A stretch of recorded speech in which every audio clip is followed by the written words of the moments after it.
الشیطان الرجیم بسم اللہ الرحمن الرحیم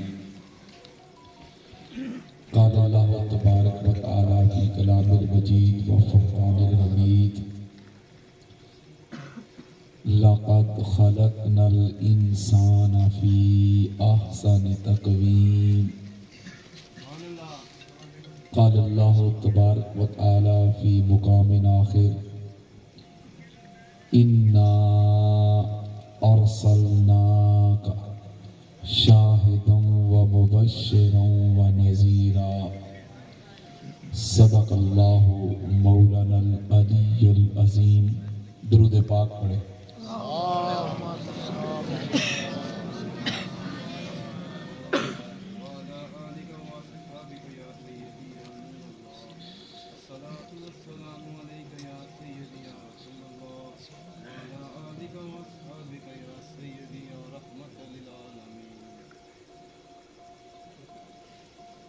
معزز و محتشم آل نبی اولاد علی پیر طریقت رہبر شریعت پیر سید عبدالقادر شاہ صاحب دامت برکاتہم قدسیہ، سادات اکرام، علماء کرام، قرآ حضرات، ثناخان مصطفیٰ اور دور دراز سے قرب و جوار سے آئے ہوئے حاضرین و سامعین، معزز و محتشم مہمانان گرامی، اللہ رب العزت کا بے پایا لطف و کرم ہے کہ جس کی توفیق سے ہم آج کے پرفتن دور میں، مشکل ترین دور میں، تکفیریت کے ماحول میں، فرقہ واریت کے دور میں، خارجیت اور ناسویت کے دور میں ہم ذکر محمد اور آل محمد سننے سنانے کے لیے جمع ہوئے۔ اللہ تعالی ہم سب کا آنا جانا سننا سنانا اپنی بارگاہ میں قبول فرمائے، اور حسنین بھائی جو کہ ایک عاشق رسول ہستی کے صاحبزادے ہیں، الفت حسین رحمت اللہ تعالی علیہ، ان کی آل، ان کی اولاد، عدنان الفت صاحب، عمران الفت صاحب، حسنین الفت صاحب اور کامران میرا بھائی جس کو میں آج مس کر رہا ہوں، جو اس وقت یو کے میں ہے۔ مجھے امید ہے کہ وہ لائیو یہ پروگرام سن رہا ہوگا، اور پھر اس کے کزن بھی عاصم حبیب صاحب، نقاش نواز صاحب، جو بھی میری نظروں کے سامنے ہیں یا سوشل میڈیا کے ذریعے جو ہمیں سن رہے ہیں، ان سب کے لیے میں دعا کو ہوں کہ اللہ تبارک و تعالی ان کو کائنات کی تمام خوشیاں عطا کرے۔ اللہ کسی کو کوئی غم نہ دے غم حسین کے سوا۔ آپ بھی بیٹھے ہوئے ہیں، بزرگ بھی ہیں، جوان بھی ہیں، بچے ہیں، سادات ہیں، غیر سادات ہیں۔ آپ ذکر سننے کے لیے آئے ہیں اور میں ذکر کرنے کے لیے آیا ہوں، اور میں اتنی دور سے ٹریول کر کے آیا ہوں، اور میں آپ سے ریکویسٹ کرتا ہوں ہاتھ جوڑ کے کہ جو کچھ میں آپ کو سنانا چاہتا ہوں، آپ تک پہنچانا چاہتا ہوں، آپ اسی طرح محبت کے ساتھ، عشق کے ساتھ، ذوق کے ساتھ سنیے گا۔ اور یہ محفل میلاد ہے، تو محفل میلاد جو ہوتا ہے اس کا سننے کا تھوڑا سا میتھڈ الگ ہے۔ ایک شہادت کے پروگرامز ہوتے ہیں مولا حسین علیہ السلام کی، اس کا میتھڈ الگ ہے، اس میں غم ہوتا ہے، غم کے عنصر ہوتے ہیں۔ یہاں خوشی ہے، تو خوشی منانے کا ذکر ہے، خوش ہونے کا نہیں۔ تو منائی تب جاتی ہے کہ دیکھیں یہ وال چاکنگ ہے، یہ کمکمے لگے ہوئے ہیں، لائٹنگ ہے، لنگر کا اہتمام ہے، تو یہ خوشی منائی جا رہی ہے، یہ سیلیبریٹ کر رہے ہیں۔ حضور علیہ السلام کی ولادت باسعادت کو سیلیبریٹ کرنے کے لیے آپ ادھر بیٹھے ہوئے، اور ہر سال حسنین بھائی، ان کے پوری فیملی یہ اہتمام کرتی، بلکہ ان کے والد صاحب نے یہ شروع کیا تھا۔ شاید یہ محفل میلاد نمبر 25 ہے، 25 سال سے لگاتار اور میں یہ کسی سے سنی سنائی بات نہیں کر رہا، میں خود ان کو ملا، ان سے گفتگو ہوئی اور گھنٹوں بات چیت ہوئی بہت بڑے عاشق رسول سے. اور آپ کے اس علاقے میں، آپ کے اس خطے میں، آپ کو پتہ ہے قرآن مجید فرقان حمید کے جو مقدس اوراق ہیں، جس طرح انہوں نے ان کی حفاظت کی ہے شاید ہی کوئی کرے. بلکہ جو کوئی کلیکٹ کر کے لاتا تھا ان کو اپنی جیب سے اجرت دیا کرتے تھے، پیسے دیا کرتے تھے. کیا آج اتنا قرآن کے ساتھ ہمارا لگاؤ ہے؟ تیرے ان کے نام پر لنگر تقسیم کرتے رہے. تو ماشاءاللہ ہر سال ہوتا ہے، میں بھی کئی سالوں سے آ رہا ہوں آپ لوگوں کی خدمت میں. قرآن مجید فرقان حمید کی سورہ التین، اس کی آیت نمبر 4 اور سورہ فتح اس کی آیت نمبر 8 ابھی میں نے آپ کے سامنے پڑھی. ان دو کو ملانا چاہتا ہوں. اور ایک بات اور آپ کو سنانا چاہتا ہوں کہ یہ جو میلاد ہوتا ہے نا، میلاد منانا، یہ کائنات کی سب سے بڑی توحید ہے. کچھ لوگ اس پہ اعتراض کرتے ہیں بھئی صحابہ نے نہیں منایا، کوئی دلیل دو، یہ ایک بدعت ہے، تو لہٰذا یہ کوئی معاذ اللہ کوئی شرک ہو گیا، یہ توحید پہ حملہ ہو گیا. تو میلاد اس کا منایا جاتا ہے جو پیدا ہو. اللہ پیدا تو نہیں نہ ہوا. تو پتہ چلا ہم جب حضور کا میلاد مناتے ہیں، کمکمے لگاتے ہیں، لنگر تقسیم کرتے ہیں، گلیاں بازار سجاتے ہیں، تو گویا کائنات کی سب سے بڑی توحید کا اعلان کرتے ہیں. کیونکہ اللہ تو پیدا ہی نہیں ہوا. تو اگر میلاد منا رہے ہیں تو یہ اس بات پہ دلالت کرتا ہے میرے دوستوں، میرے بزرگوں، کہ ہم سے بڑا توحید پرست کوئی نہیں. عام حالات دیکھیں آپ، پورا سال جو آپ کی روٹین ہے، اسی طرح آپ صبح اٹھتے ہیں، کاروبار کے لیے نکلتے ہیں، کوئی جاب کے لیے نکلتا ہے، کوئی اسکول کے لیے نکلتا ہے، روٹین میں رہتے ہیں. نماز پڑھنے کے لیے مسجد میں جاتے ہیں، روٹین میں. دیگر جتنے بھی آپ کے معاملات ہوتے ہیں، کوئی آپ کے گھر مہمان آ رہا ہے، کوئی جا رہا ہے، روٹین میں. گھر کے معاملات بھی روٹین میں رہتے ہیں، آپ کے گھر کی حالت بھی روٹین میں رہتی ہے. لیکن جیسے ہی ربیع اول کا بابرکت یہ مہینہ پہلی بہار آتی ہے، آپ کے گھروں کے ماحول بدل جاتے ہیں. درود و سلام کی کثرت ہو جاتی ہے، وال چاکنگ شروع ہو جاتی ہے، جھنڈے لگنے شروع ہو جاتے ہیں، جھنڈیاں لگنی شروع ہو جاتی ہیں.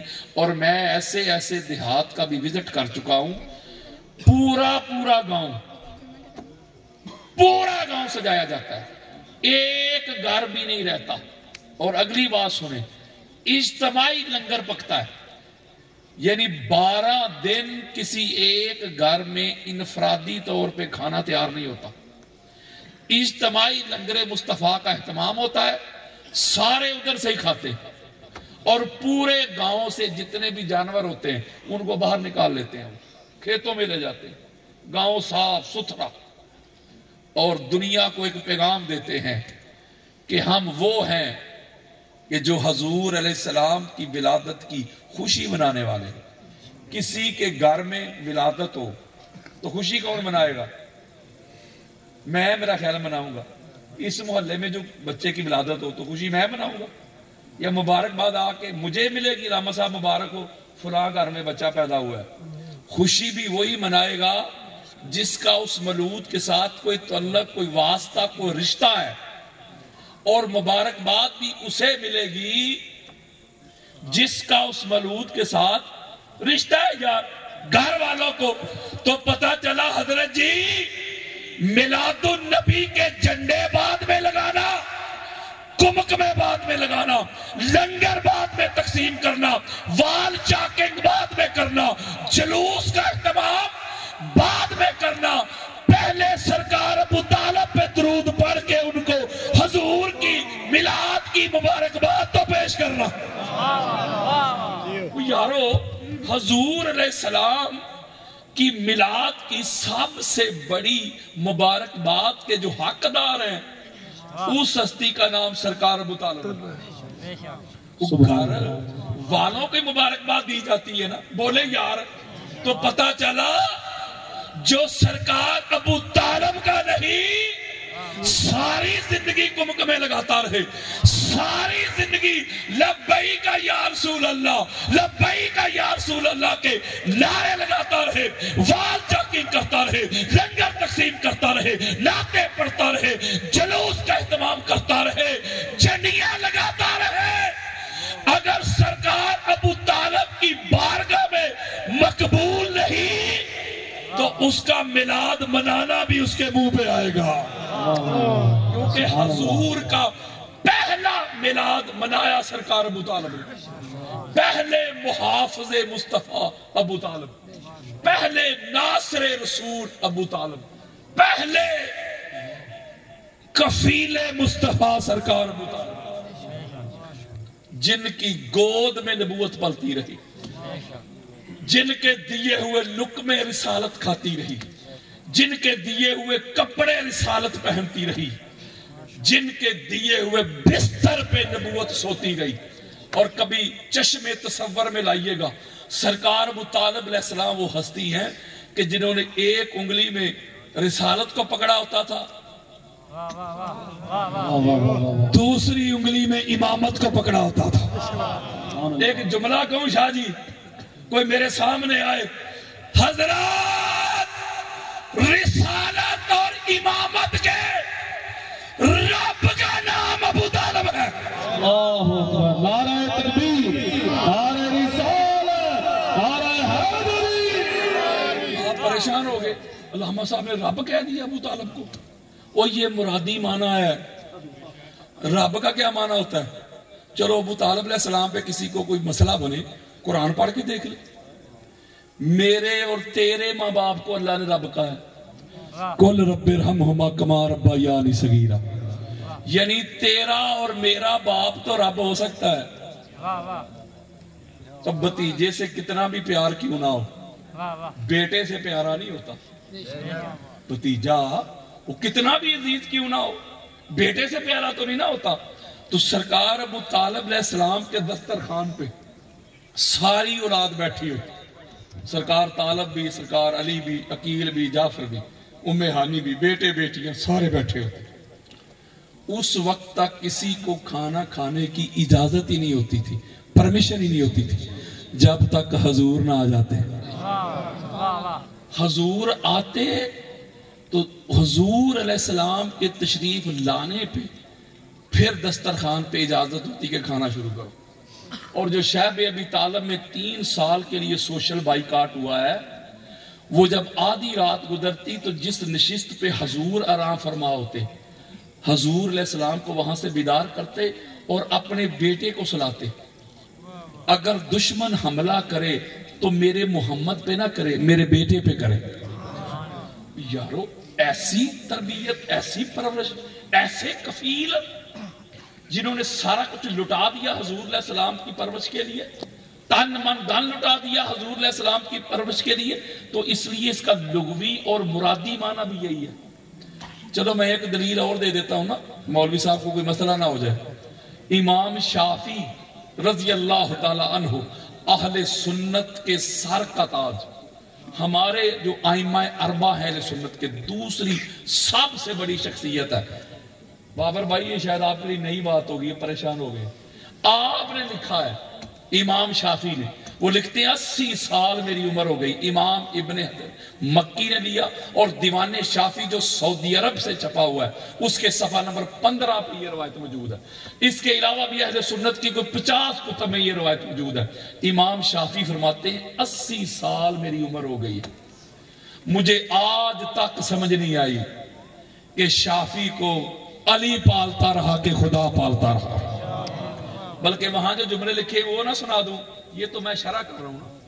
امام شافعی فرماتے ہیں مجھے سمجھ نہیں آئی، اوئے ہوئے خاصاں دی گل ہم آگے میرا خیال نہیں سنا دے تو بہتر ہے، میں نے بس ترجمہ جو سنا دیا، نہ جانے کون مار دے کافر کہہ کے، شہر کا شہر ہی مسلمان بنا پھرتا ہے۔ میں تو امام شافعی کی بات سنا رہا ہوں، فتویٰ ان پہ لگانا مجھ پہ نہیں۔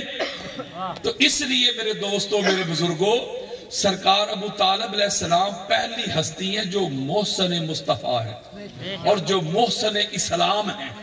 اور ایک اور بات بڑی خاص ہے، بڑی خاص یہ بات سنا کے پھر موضوع کی طرف جاتا ہوں. یہ اکثر آپ سنتے رہتے ہیں علماء سے کہ سرکار ابو طالب علیہ السلام حضور کو لے کے جا رہے تھے شام کی تجارت کے لیے, تو راستے میں راہب ملا اور اس نے کہا کہ ابو طالب میں نے دیکھ لیا ہے, میرا علم مجھے کہہ رہا ہے, میری آنکھ مجھے یہ کہہ رہی ہے یہ جو تیرا بھتیجا ہے یہ نبی آخر الزمان ہے, تو لہٰذا ان کو واپس لے جائیں, ان کی جان کو خطرہ ہے. تو پھر سرکار ابو طالب علیہ السلام کو پتا چلا کہ یہ میرا بھتیجا نبی ہے, تو لہٰذا وہ واپس لے گئے. ان للہ و انا الیہ راجعون. سرکار ابو طالب علیہ السلام وہ ہستی ہے کہ جب حضور کا میلاد ہوا نا, حضور کی ولادت باسعادت ہوئی, چلو کسی کو ظہور سے مسئلہ ہو تو ہم وہی کرتے ہیں جو بات مولوی صاحب کو سمجھ آئے. جب حضور کی ولادت ہوئی تو سب سے پہلے سرکار ابو طالب علیہ السلام نے ہاتھوں پہ اٹھایا حضور کو. اہل سنت کی 70 کتابیں ادھر دیتا ہوں, ایسے حضور علیہ السلام کو اٹھا کے ایک جملہ ارشاد فرمایا سرکار ابو طالب علیہ السلام نے. وہ جملہ سناؤں؟ بولے یار. آپ نے ارشاد فرمایا اِنَّا ابنی ھذا سید الانبیاء.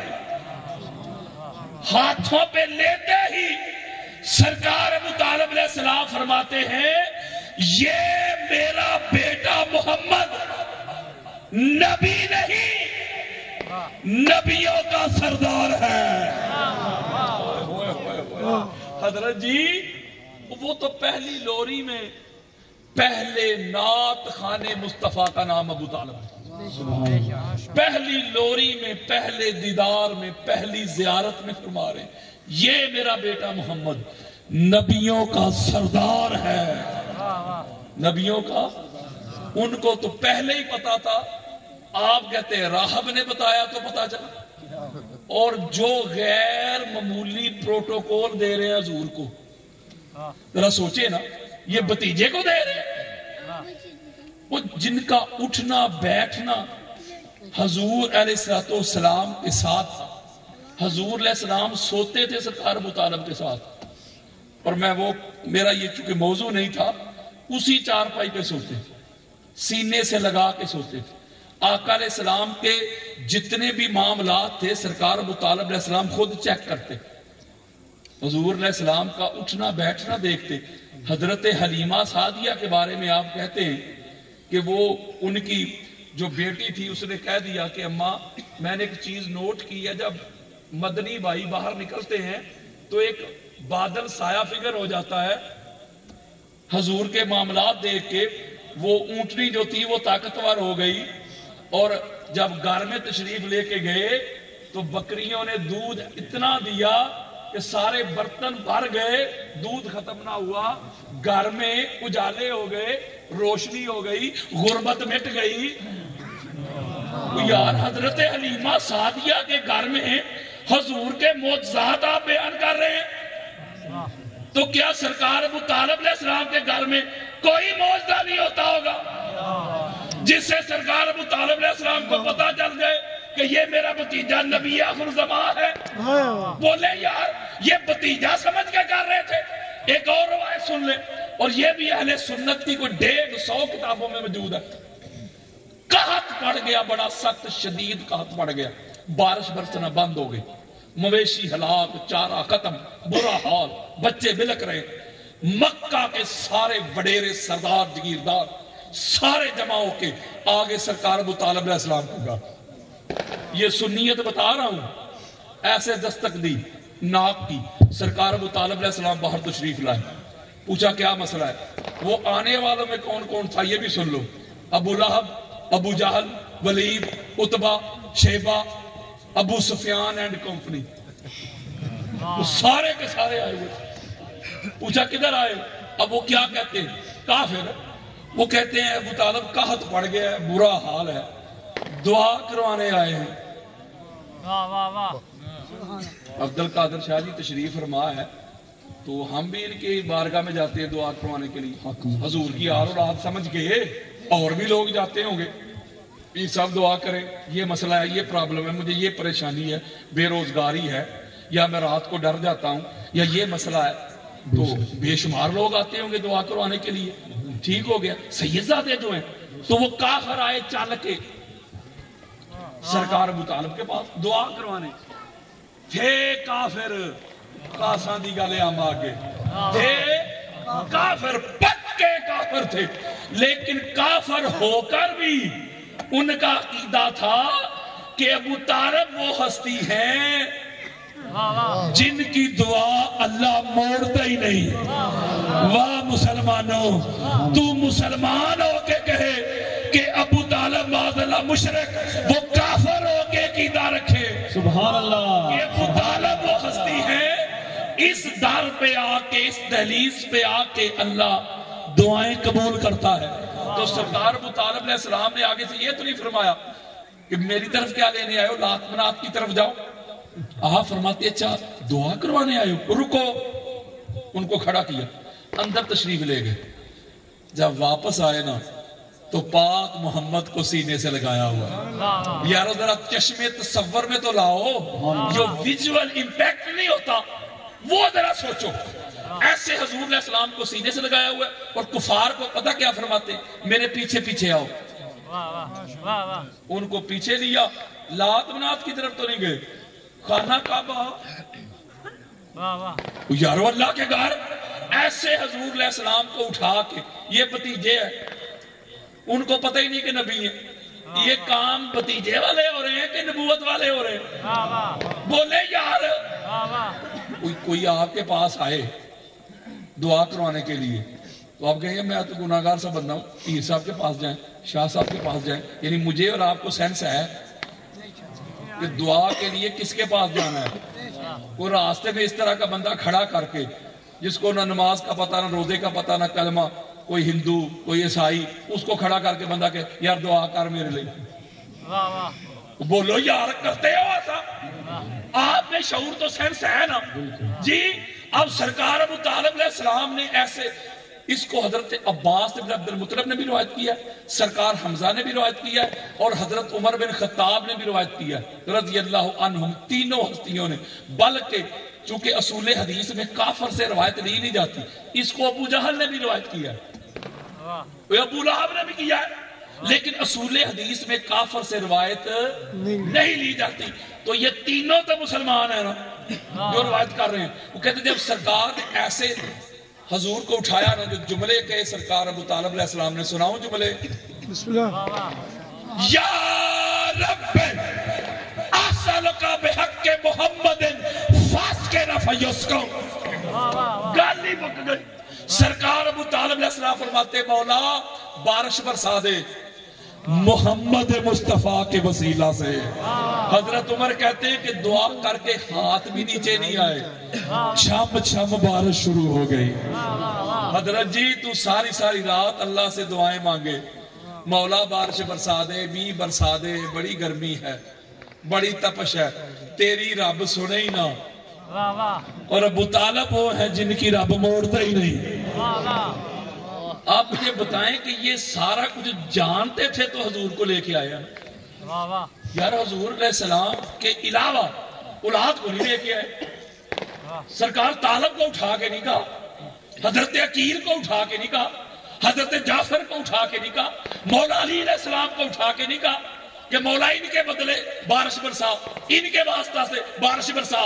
حضور کا واسطہ کیوں حضور کا ریفرنس کیوں؟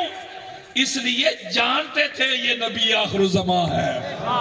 اور اگلی سن لیں یہ تو بخاری میں مسلم میں ابو داؤد ترمذی حاکم قسطلانی اسقلانی سیوطی بیہقی طبرانی قاضی عیاض ابن حجر مکی علامہ لوسی فخر الدین رازی قاضی ثناء اللہ پانی پتی مولانا مودودی ہر ایک نے لکھا ہے. یہ اسلامیات کی کتاب میں بھی یہ واقعہ موجود ہے. جب ہم پڑھتے تھے آج کا مجھے پتا نہیں وہ مکہ کے سارے سردار وڈیرے جمع ہو کے آگے سرکار ابو طالب علیہ السلام کے گھر اے ابو طالب اپنے بھتیجے کو سمجھائیں یہ ہمارے خداؤں کو برا بلا کہتا ہے.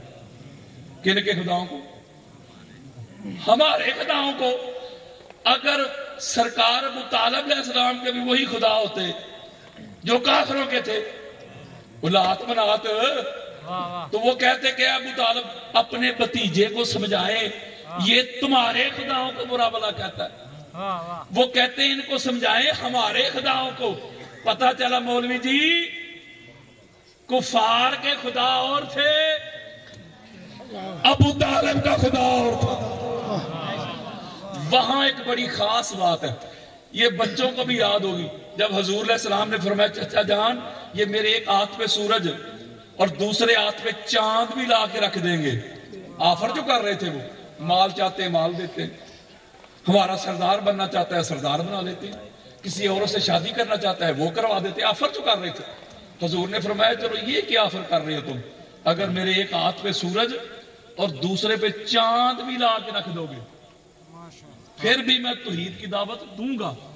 یہاں تک تو مولوی صاحب بڑا سینہ چوڑا کر کے سناتے ہیں، اگلا جملہ نہیں پڑھتے مرتے، وہ جو ہسٹوریکل جملہ ہے، سینٹینس ہے، وہ کیا ہے؟ سرکار ابو طالب علیہ السلام نے ایک جملہ ارشاد فرمایا تاریخ ساز۔ سرکار فرماتے ہیں میرے بھتیجے دل کھول کے توحید کی دعوت دے، دل کھول کے لا الہ الا اللہ کا پیغام دے، جب تک تیرا چچا زندہ ہے تیرا کوئی بال بھی بیٹھا نہیں کر سکتا۔ یارو یہ اللہ کے دین کے لیے سارا کچھ کر رہے ہیں، وہ سارا کچھ اللہ کے دین کے لیے کر رہے ہیں۔ تو جو سپورٹ کی ہے حضور علیہ السلام کی، ایک اور بات سن لے نکتہ، ہمارے ہاں ادھر کوئی گولہ شریف کا آستانہ ہے اتنا بڑا، کوئی وہاں کا سجادہ نشین آ جائے، بڑی خاص بات دے رہا ہوں، جو سادات ہیں ان کے قدم چوم کے تو ہم ان کے پیچھے پیچھے بھاگیں گے۔ کوئی آستانہ عالیہ گولہ شریف کے سجادہ نشین آ گئے، گدی نشین، ہاتھ چومیں گے۔ اگر کوئی اجمیر شریف سے آ جائے سجادہ نشین، پیچھے پیچھے دوڑیں گے، ہاتھ چومیں گے۔ کوئی لاہور سے آ جائے داتا صاحب کے بارگاہ سے، یا کراچی سے آ جائے عبداللہ شاہ غازی سرکار کے دربار کا، ان کا کوئی گدی نشین، پیچھے پیچھے بھاگیں گے۔ یا جماعت علی شاہ صاحب کے آستانے سے کوئی آ جائے پیچھے پیچھے بھاگیں گے۔ بابا فرید کے آستانے سے کوئی آ جائے پاک پتن سے، پیچھے پیچھے بھاگیں، گاڑی کے ساتھ بھاگیں گے۔ کیوں؟ اتنی بڑی ہستی، اتنا بڑا آستانہ، حضرات کائنات کا سب سے بڑا آستانہ، آستانہ عالیہ کعبۃ اللہ شریف۔ حضرت جی آستانہ عالیہ کعبۃ اللہ شریف کے سجادہ نشین، گدی نشین، کلید بردار کا نام ابو طالب ہے۔ کوئی آستانہ اللہ کا، اتنی بڑی سرکار کا آستانہ، سجادہ نشین، مشرک نقل کفر کفر نہ باشا، جتنی بڑی بارگاہ اتنا بڑا اس کا گدی نشین۔ اس لیے میرے دوستوں، میرے بزرگوں، سرکار ابو طالب علیہ السلام کے بغیر میلاد کا کوئی تصور نہیں۔ کسی کو مغالطہ ہو، سرکار ابو طالب علیہ السلام کے بغیر میلاد کا کوئی کانسیپٹ نہیں۔ پہلا میلاد منائے سرکار ابو طالب۔ اوے میرے دوستو، میرے بزرگوں، اوے اللہ دا واسطہ جے سنیو، اوے شیعہ کی زد میں اپنے ایمان کا بیڑا غرق نہ کرنا۔ اگر اہل بیت لے گئے شیعہ تو پیچھے بچے گا کیا؟ اگر اہل بیت ہی شیعہ لے گئے، جو اہل بیت کا ذکر کرے شیعہ، جو اہل بیت کی عظمت سنائے رافضی، جو اہل بیت کی عظمت کا ڈنکے بجائے گمراہ۔ پتہ نہیں ان کو ٹھیکیدار کس نے بنا دیا، فلاں سنی نہیں، فلاں سنی سے نکل گیا، فلاں یہ فلاں وہ۔ ان کو ٹھیکہ کس نے دیا کہ تو ٹھیکیدار بن گیا کہ لوگوں کو سنی سے نکالتا جا؟ اہل بیت کے بغیر گزارا نہیں، اہل بیت کے بغیر چارہ نہیں۔ کوئی اہل بیت سے منہ موڑ کے، اہل بیت سے تعلق توڑ کے، رشتہ توڑ کے کھڑا ہو جائے، مجھے اپنا مسلمان تو نہ ثابت کر دے، آئے میدان میں اہل بیت کے بغیر مجھے اپنا مسلمان ہونا ثابت کر دے۔ اللہ کے بندو، اس گھر کی محبت یہ شیعت نہیں، یہ سنیت نہیں، یہ دیوبندیت نہیں، یہ وہابیت نہیں، یہ بریلویت نہیں، یہ اداریت نہیں، یہ تو ایمانیت ہے۔ ان کے بغیر کون سا بندہ صاحب ایمان ہو سکتا ہے؟ اگر مومن بننا ہے تو اس در پہ آنا ہوگا، اس دہلیز پہ آ کے جھکنا ہوگا۔ کبھی سوچا ہی نہیں ہم نے یار کہ یہ حضور کے لگتے کیا ہیں؟ سوچئے گا ذرا کہ حسنین کریمین حضور کے کیا لگتے ہیں، مولا علی علیہ السلام کیا لگتے ہیں، پاک سیدہ کیا لگتی ہے، سرکار ابو طالب علیہ السلام کیا لگتے ہیں حضور کے، ان کی خدمات کیا ہے اسلام کے لیے، کبھی سوچا ہے ہم نے؟ کبھی نہیں سوچا۔ اور کہتے تھے جی وہ غریب تھے،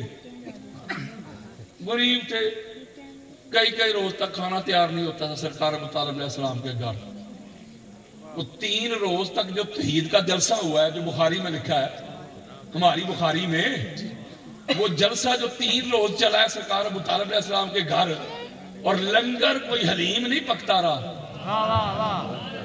کدو شریف بھی نہیں، بکرے، اور 3 روز بکرے ذبح ہوئے ہیں۔ اور یہ نہیں کیا کہ دوسرا دن ہو گیا چلو حلیم کر لیتے ہیں، تیسرا دن بھی آ گیا چلو کدو شریف کر لیتے ہیں، 3 دن بکرے رانے ذبح ہوئی، رانے، چھوٹی چھوٹی بوٹیاں بھی نہیں، جو لکھا ہوا ہے حدیث کی کتاب میں وہ بتا رہا ہوں، ران۔ اور یہ بھی لکھا ہوا ہے کہ 3 روز تک پورے مکہ میں کسی گھر میں چولہا نہیں جلا، 3 روز تک پورے اہل مکہ سرکار ابو طالب کے دسترخوان پہ پلتے رہے، ادھر آ کے کھا جاتے تھے، گھروں میں لے جاتے تھے، اور دعوت قبول نہیں کرتے تھے۔ دعوت قبول یار، ہر روز جب لنگر کھاتے تو حضور دعوت بھی دیتے تھے نا، توحید کی دعوت، یار توحید کی دعوت دیتے، دعوت نہیں قبول کرتے تھے، لنگر کھاتے تھے۔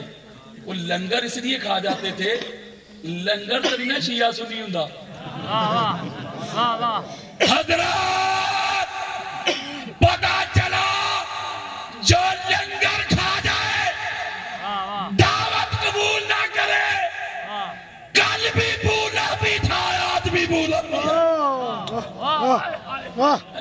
وہ 3 روز تک ابو طالب کے ٹکڑوں پہ پلتے رہے، بلکہ دسترخوان ہی 2 تھے مکہ میں، 2 ہی دسترخوان تھے، ایک دسترخوان ابو طالب تھا اور دوسرا دسترخوان خدیجہ کبریٰ تھا، اور دونوں کا ایک ہی موٹو تھا، ایک ہی مشن تھا، ایک ہی ڈیمانڈ، ایک ہی ریکوائرمنٹ تھی، اور کوئی نہیں۔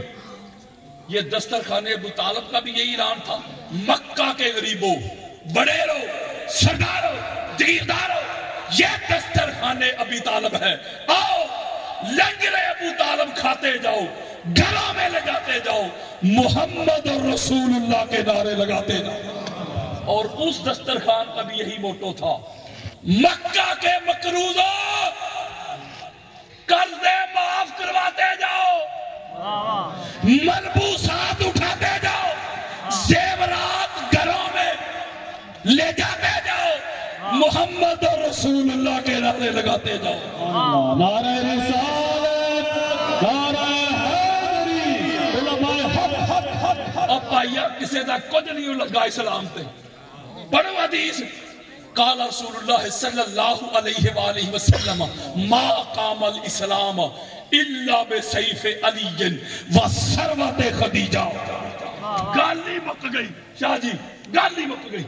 میرے آقا فرماتے ہیں مولا تیرا دین نافذ نہیں ہو سکتا تھا، تیرا دین قائم نہیں ہو سکتا تھا اگر علی کی تلوار نہ چلتی، خدیجہ الکبریٰ کی دولت نہ خرچ ہوتی۔ مولوی صاحب نہیں کہتے خطبات جمعہ میں کہ کوئین آف مکہ تھی، 1000 اونٹ پاک سیدہ کے سامان تجارت لے کے جایا کرتے تھے، 1000 کنیزیں تھی، اور آپ کی کنیزیں بھی ریشمی لباس پہنتی تھی۔ اتنی امیر ترین شخصیت، میں پوچھتا ہوں مولوی صاحب سے، اتنی امیر ترین شخصیت پھر خود پیوند لگے کپڑے زیبتن کیے، 3 روز تک کھانا تناول نہیں فرمایا، وہ دولت کدھر گئی؟ کدھر گئی وہ دولت؟ مولوی بتا۔ حضور کے قدموں پہ نچھاور کر کے پاک سیدہ نے عرض کی یا رسول اللہ میں بھی آپ کی کنیز اور میرا مال بھی آپ کا ہے، اللہ کے دین کے لیے میرا سارا مال خرچ کر دے۔ وہ بھی خود کو سخی بنا بیٹھے تھے، جن کے بڑوں نے آج تک خدیجہ الکبریٰ کا قرضہ ہی واپس نہیں کیا۔ انہی کی تو ساری قربانیاں اگر مال کی ضرورت پڑی تو وہ بھی غیر ابو طالب کا. بیٹے قربان کرنے کی ضرورت پڑی دین کے لیے وہ بھی غیر ابو طالب کا. تو پھر مجھے کہنے دیجئے اسلام کی ابتدا ابو طالب کا گھر اور اسلام کی بقا بھی ابو طالب کا گھر ہے. ذرا اسلام سے ابو طالب کو جدا کر کے تو دیکھ, پھر ڈھونڈتا رہ جائے گا اسلام کہاں ہے. اسی لیے تو آپ محسن اسلام ہیں. جتنی دیر سرکار ابو طالب علیہ السلام حیات رہے حضور علیہ السلام نے ہجرت نہیں فرمائی. ہجرت یار لوگ کہتے شریعت میں 3 دن کا غم ہے, 3 سے زائد نہیں کر سکتے. ہاں ٹھیک بات ہے, میرا اور تیرا 3 دن کا ہی ہے, لیکن یہاں مسئلہ ہے سرکار ابو طالب کا. یہاں مسئلہ ہے پاک سیدہ خدیجہ الکبریٰ کا. میرے آقا نے فرمایا دونوں ہستیاں بڑی تھی. یہ سب سن لے ذرا اٹینشن ہو کہ میں بخاری کھول کے دے دیتا ہوں آپ کو. میرے آقا نے فرمایا ان کا غم میں نے 3 دن نہیں منانا, 40 روز نہیں, 6 ماہ نہیں, عام الحزن پورا سال مناؤں گا. ہجرت فرما گئے, اسی سال ہجرت فرما گئے حضور علیہ السلام. اس شخصیت کے بارے میں یار لوگ بات کرتے ہیں 2 4 5 6 ماہ میں ایک مولوی صاحب کو دورہ پڑ جاتا ہے, وہ کبھی پاک سیدہ کے گھر کی طرف منہ کر کے بھونکتا ہے. 2-3 سال پہلے بھونکا تھا, اس کو میں نے 48 گھنٹے دلائل دے کے علمی پٹا ڈالا تھا. آج کل پھر بھونک رہا ہے, آج کل سرکار ابو طالب علیہ السلام پہ بھونک رہا ہے. یہ پتہ کیوں ایسا کرتے ہیں, سرکار ابو طالب علیہ السلام پہ کیوں اس طرح کرتے ہیں, تان کرتے ہیں؟ ایک ہی وجہ ہے, ہائے ہائے ہی گل جی. اوے سرکار ابو طالب علیہ السلام پہ اس لیے بھونکتے ہو کہ علی کے بابا ہیں, اور تانوں کسے ہور دا پیو کیوں نظر نہیں ہوندا. اگر میں شجرے کھول دوں نا تو پھر تمہیں پتا چلے, جب میں نے شجرے کھولے تو پھر معاملہ ذرا اور ہوگا. اس لیے میں ابھی مولوی صاحب کو میسج دے رہا ہوں, مجبور نہ کر, مجبور نہ کر. میں ان کے شجرے کھولوں گا جن کے باپ نے بھتیجی سے شادی کی تھی. میں ان کے شجرے کھولوں گا جن کے باپ نے بانجی سے شادی کی تھی. میں ان کے شجرے کھولوں گا جن کے باپ نے ممانی سے شادی کی تھی. جن کو رشتے کے تقدس کا پتہ ہی نہیں, ان کے ساتھ کمپیریزن کرواتے ہو جو ہیں ہی نور والے. محمد اور آل محمد یہ وہ گھرانہ ہے جس گھرانے میں سارے کے سارے نور والے اور نکاح والے. خرجت من نکاح ولم اخرج من صفاح من لدن آدم الی ان والدنی ابی و امی. حدیث مصطفیٰ امام ابن ابی شیبہ کی المصنف حدیث کا انٹرنیشنل نمبر 32,182 بیروت لبنان کی چھپی ہوئی کتاب, اور پوری سیاستہ کے شیخ ہیں امام ابن ابی شیبہ. گالی مک گئی. ہر دوسرے تیسرے صفحہ پہ ان کی حدیث آپ کو ملے گی. حضور نے فرمایا کہ آدم سے لے کے ہمارے ماں باپ تک جدھر جدھر ہمارا نور گیا, جس سلب میں گیا سلب والے بھی پاک, جس بطن میں گیا بطن والیاں بھی پاک, اور نکاح والے تھے. کیا تھے؟ نکاح کا پتہ کرنا ہے تو جنگ صفین پڑھو. میرے مولا کا خطبہ ہے, محمد کے بھائی سے لڑنے والوں, لڑائی کا شوق ضرور پورا کرنا, پہلے گھروں سے جا کے پتہ تو کر کے آؤ کہ تم میں نکاح والے کتنے ہیں. یہی تو خاندان ہے, یہی تو گھرانہ ہے محمد اور آل محمد کا, جس گھرانے کے ایک ایک باپ کا بھی پتہ ہے, ایک ایک ماں کا بھی پتہ ہے. ورنہ ایسے لوگ بھی گزرے ساری زندگی پیو ہی لبتے رہے. اسی لیے میں کہنے لگا ہوں کہ اس گھر پہ تان کرنے سے پہلے سوچنا, اس گھر میں اگر تان کی تو ایمان کی رتی بھی نہیں بچے گی, اور تان بھی اس ذات پہ جو کفیل مصطفیٰ ہے. اللہ نے جسے چنا ہے, اللہ نے تو ان کے بارے میں بات کرنے سے پہلے انسان کو ذرا سوچنا چاہیے. قرآن مجید فرقان حمید کی سورہ التین اس کی آیت نمبر 4 بڑی خاص بات دینے لگا ہوں. ابھی میں نے آپ کے سامنے پڑھی. اللہ رب العزت نے ارشاد فرمایا لَقَدْ خَلَقْنَا الْإِنسَانَ فِي أَحْسَنِ تَقْوِيمٍ. تحقیق ہم نے انسان کو احسن تقویم میں تخلیق کیا. ہم نے انسان کو بڑا احسن بنایا. ہم نے انسان کو بڑا منزہ اور مصفہ بنایا ہے. ہم نے انسان کو بڑا خوبصورت بنایا ہے. ہم نے انسان کو معزز بنایا ہے. ہم نے انسان کو اشرف بنایا ہے. کبھی گھر جائیے جب اپنے تو کبھی آئینے کے سامنے کھڑے ہو اپنے آپ کو دیکھنا. آئینے کے سامنے کھڑے ہو جانا اور خود کو دیکھنا اور چیک کرنا. جس سائز کی اللہ نے دائیں آنکھ بنائی ہے اسی سائز کی بائیں. جس سائز کا دایاں کان اسی سائز کا بایاں کان. جس سائز کا یہ دایاں بازو اسی سائز کا بایاں بازو. اسے کہتے ہیں احسن تقویم. اتنا اعلیٰ بنایا, اتنا عرفہ بنایا. انسان کو ساری مخلوق میں سب سے افضل بنایا. انسان کو سب سے اشرف بنایا. انسان کو آسمان پہ آپ کو ہوائی جہاز اڑتے نظر آ رہے ہیں. یہ کس نے بنائے؟ انسان نے یار. جہاز پہ انسان چلا گیا ہے. ایسے ایسے ٹولز ایجاد ہو گئے. کس نے کی؟ انسان. کمپیوٹر آ گئے, موبائل آ گئے. آج سے 200 سال پہلے کوئی یہ تصور کر سکتا تھا کہ یار ایک بندہ 2000 یا 5000 یا 8000 میل کی مسافت پہ ہو, ادھر سے بات ہو جائے اس سے, یا اس کو دیکھ بھی لے یا سن بھی لے دیکھ بھی لے. اگر کوئی بات کرتا تو سامنے والے یہی کہتے نا پاگل ہے. ایسے ہو سکتا ہے؟ ہوا ہے کہ نہیں؟ بولو. پرانے وقتوں میں بلکہ پچھلی صدی میں کوئی رحم مادر میں کوئی بزرگ بتاتا تھا نا کہ بیٹا ہے کہ بیٹی, کہتے تھے اللہ کا ولی ہے. اللہ کا ولی ہے. اس نے رحم مادر میں بتا دیا کہ میل ہے کہ فیمیل. آج ادھر جائیں بے شک کوئی کرسچن بیٹھا وہ بھی بتا دے گا. یہ ترقی ہے کہ نہیں؟ کس نے کی؟ انسان نے یار. پتا چلا انسان کو اللہ نے سب سے اعلیٰ بنایا. پوری مخلوق میں سب سے افضل بنایا. ٹھیک ہوگی یہاں تک بات؟ میں سمری دے رہا ہوں جلدی جلدی.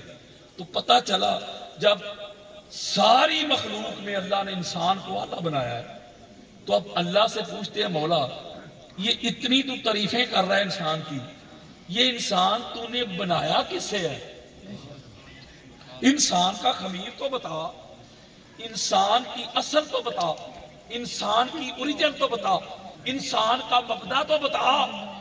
پھر پتا چلے ہمیں کہ یہ واقعی اثری تقویم ہے. میں دلیل دیتا ہوں. یہ میرے سامنے سٹینڈ پڑا ہوا ہے. یہ جی یہ سٹینڈ, اس کا خمیر ہے میرا خیال ہے لوہے کا. یہ لوہے سے بنا. کیا خمیر کہتے ہیں جس سے کوئی چیز بنے, اصل اوریجن مبدا. یہ بنا ہے لوہے سے. اس کا خمیر ہے آئرن, فولاد, حدید. اب اسی طرح کا ایک اور سٹینڈ لے ہیں, وہ بنا ہو سونے سے, گولڈ سے. یعنی سائز بھی ایک جیسے, دیکھنے میں ایک جیسے, فنکشن بھی سیم. اس نے بھی مائک اٹھایا ہے لوہے والے نے, وہ گولڈ والے نے بھی مائک ہی اٹھایا ہے. سائز بھی ایک جیسا, کام بھی ایک جیسا, فنکشن بھی ایک جیسا. اب کوئی بندہ پڑھا لکھا دونوں کا ظاہر دیکھ کے, فنکشن دیکھ کے, حیت دیکھ کے, باڈی دیکھ کے کہے کہ دونوں ایک جیسے. واہ واہ واہ واہ. آپ کہیں گے بھائی اپنی عقل کا علاج کروا, تو ظاہر سے مغالطہ کھا رہا ہے. ایک جیسے کیسے؟ یہ ہے لوہے سے بنا, وہ ہے گولڈ سے بنا. تو گولڈ لوہے سے قیمتی ہے نا. میں ایک بات پوچھتا ہوں, بچوں سے میرا خطاب نہیں, وہ گولڈ والا سٹینڈ مہنگا ہوا یہ لوہے والے سے کیوں؟ وہ خمیر کی وجہ سے یار. اس کا خمیر تھا گولڈ, اس کا تھا لوہا, تو وہ اس سے ہو گیا قیمتی. چلو تیسرا لے آتے, ڈائمنڈ کا بنا ہوا, ہیرے کا. کام اس کا بھی وہی, مائک ہی اٹھانا, دیکھنے میں بھی ایک جیسے، سٹینڈ کی وہ لینتھ بھی سیم. وہ ہیرے کا جو ہے اس نے گولڈ والے کو پیچھے چھوڑ دیا. کیوں؟ وہ خمیر کی وجہ سے. وہ ڈائمنڈ کا بنا ہے، وہ سب سے قیمتی. اس کے بعد جو گولڈ سے بنا ہے وہ اس کے بعد قیمتی، اور جو لوہے سے بنا ہے وہ اس کے بعد قیمتی. کوئی چاندی کا بھی ہو تو وہ لوہے سے قیمتی. بولے جا رہے، پتا چلا یہ مہنگے ہوئے اپنے خمیر کی وجہ سے. آؤ ذرا میرے ساتھ مل کے اللہ سے پوچھتے ہیں، اس کی بارگاہ میں عرض کرتے ہیں، مولا یہ انسان جس کی پورے قرآن میں تو اتنی تعریفیں کر رہا ہے، تو کہتا ہے میں نے بڑا آسن بنایا، بڑا معزز بنایا، بڑا اعلیٰ بنایا، بڑا اشرف بنایا. یہ بنایا کس سے؟ ذرا انسان کا خمیر تو بتا، پھر ہمیں پتا چلے کہ یہ بڑا قیمتی ہے. اللہ نے جملے بھی نہیں بدلے. فرمایا وَلَقَدْ خَلَقْنَا الْإِنسَانَ مِنْ صَلْصَالٍ مِنْ حَمَإٍ مَسْنُونٍ. گالی مک گئی شاہ جی. اللہ نے فرمایا یہ انسان میں نے بنایا بجتی مٹی سے، بدبودار مٹی سے، سیاہ گارے سے، سینر سیدھا مٹی سے. بچوں سے میں خطاب نہیں کر رہا. اللہ کہتا ہے بدبودار مٹی سے بنایا. وہ سیاہ گارے سے مٹی میں پانی ڈال دیں، کچھ دنوں کے لیے سورج کے آگے پڑا رہنے دیں، اس کا کلر چینج ہو جائے گا، بدبو بھی آئے گی. اللہ کہتا ہے بدبودار مٹی سے بنایا، سلسال سے بنایا، تین سے بنایا، سیاہ گارے سے بنایا. کسے؟ انسان کو. مولا بات عقل کے کھانے میں فٹ ہی نہیں ہو رہی. جو انسان بدبودار مٹی سے بنا وہ بن گیا آسانی تکوین. آسان دی گل ہے ہم آگے. مولا جو انسان بدبودار گارے سے بنا، سیاہی سے بنا، وہ بن گیا آسانی تکوین. تو کچھ وہ بھی تو انسان ہے جن کی تخلیق میں بدبو ہے نہیں، سیاہی ہے نہیں، سلسال ہے نہیں، گارا ہے نہیں. مولا جو سلسال سے بنے وہ بن گئے آسانی تکوین. تو جو تیرے نور سے بنے ان کی عظمت کا کیا عالم ہوگا.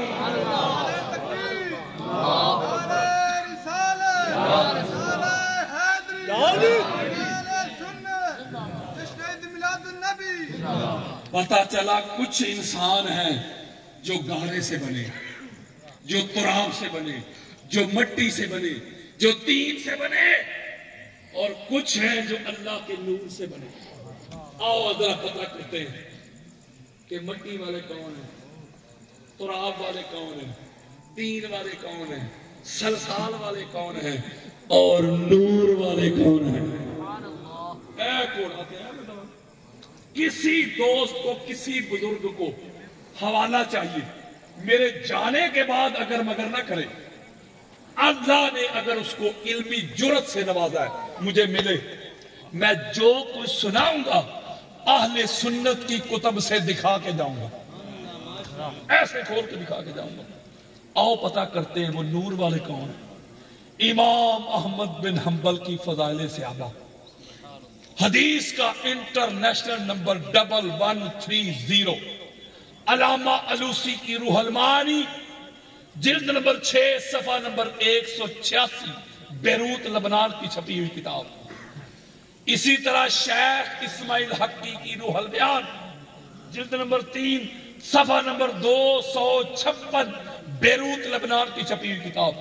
امام ابو القاسم حسکانی کی شواہد التنزیل جلد نمبر 2 صفحہ نمبر 110، بیروت لبنان کی چھپی ہوئی. میرے آقا فرماتے قال رسول اللہ صلی اللہ علیہ وآلہ وسلم کنتو آنا وعلی وفی روایت وفاطمہ وحسن وحسین نورا بین یدی اللہ قبل یخلق آدم. میرے آقا فرماتے ہیں لوگوں، میں علی، فاطمہ، حسن، حسین آدم کی تخلیق سے پہلے آدم کا جسم نہیں بنا تھا، آدم کا جسد نہیں بنا تھا، آدم کی روح نہیں بنی تھی، آدم کی باڈی نہیں بنی تھی، آدم کی تخلیق کے لیے ابھی مٹی نہیں گوندی گئی تھی۔ ایک خدا تھا، دوسرا 5 ٹن پاک کا نور تھا۔ اللہ نے سب سے پہلے اس نور کو تخلیق کیا، اس اور نور واحد رکھا، نور ایک نور سے اللہ نے اپنے نور سے ان کو تخلیق کیا۔